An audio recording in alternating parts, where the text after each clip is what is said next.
তিনটি কারণে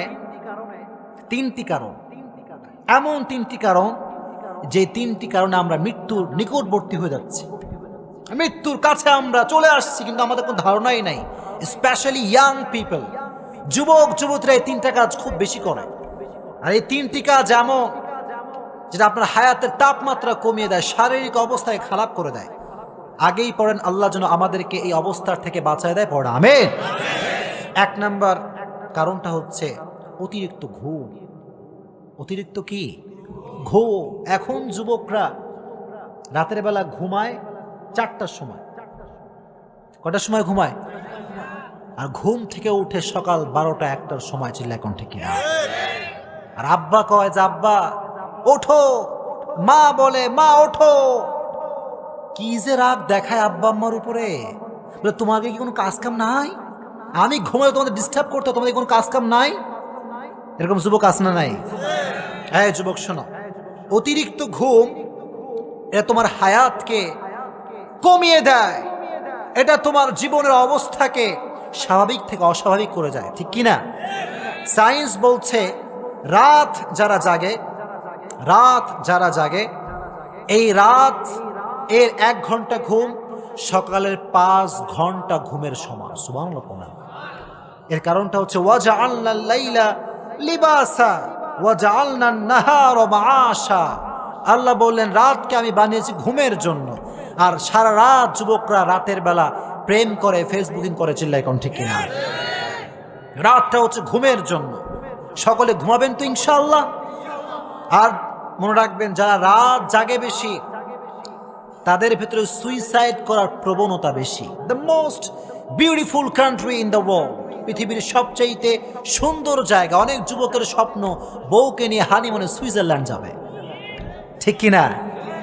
ইনশাআল্লাহ কে কইল রে? আল্লাহ যেন তৌফিক দান করে পড়া আমিন।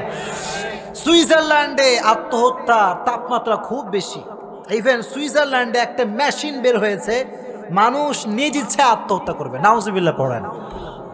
ওখানে ঢুকবে, মেশিনের গেট বন্ধ হয়ে যাবে, সুইচ টিপ দিয়ে আপনি মইরা ভূত। আহা, এই আত্মহত্যার থেকে আল্লাহ সমস্ত মানুষকে বাঁচায় দিক পড়ে না আমিন। এই জন্য ঘুম অতিরিক্ত দিবেন না, পারবেন তো ইনশাআল্লাহ?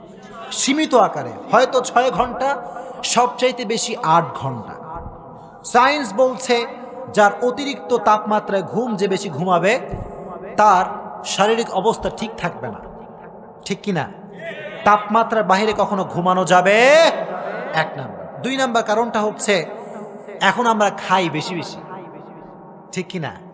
আর বিয়ের বাড়িতে গেলেই হয় ওই যে একখান প্লেট নিচে গোস্ত আছে, মুরগির গোস্ত, গরুর গোস্ত, খাসি, মুরগি, সব ঠ্যাং নিয়ে বসে একাই।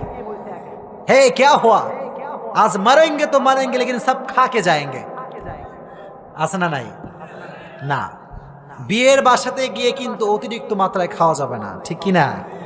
আর কিছু কিছু মানুষ তো বিয়ের বাড়িতে দাওয়া ছাড়াই চলে যায়, এরকম মানুষ নাই? না। 2 নাম্বার, কখনো অতিরিক্ত মাত্রায় খাওয়া খাই করা যাবে। 2 নাম্বার। দেখেন আল্লাহর হাবিব সাল্লাল্লাহু আলাইহি ওয়াসাল্লাম বলেছেন যখন তোমরা খাবা 3টা ভাগে খাবা। জোরে কোন কয় ভাগে? 1 ভাগ তোমার খাবার থাকবে, আর 1 ভাগ পানির জায়গা, আর 1 ভাগ থাকবে নিঃশ্বাস প্রশ্বাসের জায়গা। সুবহানাল্লাহ পড়েন। সিরাতে হালউইয়াতে এসেছে মিশর থেকে একজন ডক্টর মিশরের গভর্নর পাঠালো সৌদি আরবে, আরব বিশ্বে পাঠিয়েছে, যাও কারা কারা অসুস্থ আছে দেখে আসো। যখন সে গিয়েছে দেখার জন্য, ডক্টরগুলো গিয়ে দেখে কেউ নাই অসুস্থ। সুবহানাল্লাহ পড়েন। বলছে ব্যাপারটা কি, এখানে কেউ অসুস্থ নাই? তারা বলছে আমরা হচ্ছি নবীর সুন্নাহের ফলোয়ার। সুবহানাল্লাহ। তারা বলল যে আমাদের নবী যে আমাদেরকে গাইডলাইন দিয়েছে যখন আমরা খাবো পেটে থাকবে 3টা ভাগ, 1 ভাগ পানি, 1 ভাগ ভাত, আর 1 ভাগ থাকবে অক্সিজেনের জায়গা। আর এই 3টা ভাগ যে ফাঁকা রেখে খাবে তার কোনো অসুস্থতা আসবে না। কোন সুবহানাল্লাহ। এজন্য অতিরিক্ত ঘুম দেওয়া যাবে, জোরে কোন দেওয়া যাবে। 2 নাম্বার, অতিরিক্ত খাওয়া যাবে। 3 নাম্বার, অতিরিক্ত মাত্রায় কথা বলবেন না। পারবেন তো ইনশাআল্লাহ? সমাজের কিছু লোক কিছু কিছু জায়গায় নাক না গলার পেটের ভাত হজম হয় না, এরকম লোক আছে না নাই? সব জায়গায় বেশি কথা বলে। এই জন্য কথা যে বেশি বলবে তার মূল্য বেশি থাকবে না, কথা কম বলবেন আপনার সম্মানকে বাড়ায় দিবে একজন, তিনি কে?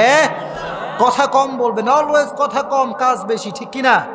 যারা কথা কম বলে কাজ বেশি করে তারাই দেখবেন দিন শেষে সফল হয়ে যায়।